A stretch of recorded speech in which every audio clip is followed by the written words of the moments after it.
They traveled more than 1,000 kilometers to find jobs in one of the most dangerous places to live and work in Nigeria. They ended up in the hands of Boko Haram, bound and then slaughtered. 43 victims laid to rest in this cemetery. I've never seen anything like this in my life. You can see 43 dead bodies here. Up to now, there are some bodies that are yet to be recovered from the bush. Indeed, it is a frightening situation. A search is being carried out for dozens of others who are missing, but most are presumed dead. 6 survivors are being treated in hospital for serious injuries. The state governor is turning to local vigilante groups for help.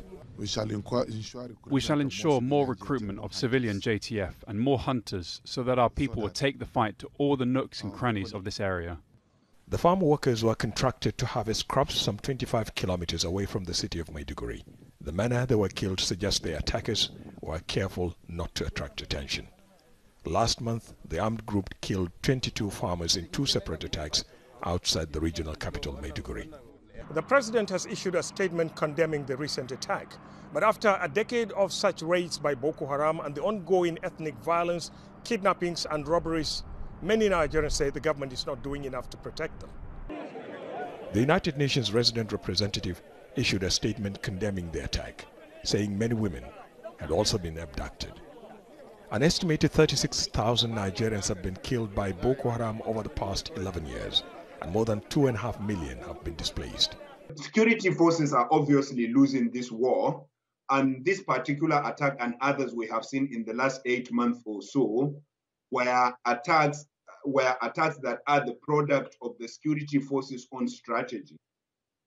Last year, which is 2019, was the deadliest year for security forces in Nigeria since the Boko Haram war started. For many years, the Nigerian government had been claiming victory over Boko Haram, but the armed group continues to attack both civilian and military targets with devastating results.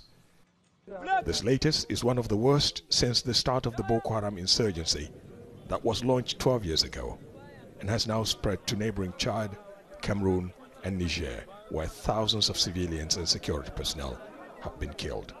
Ahmed Idris, Al Jazeera, Abuja.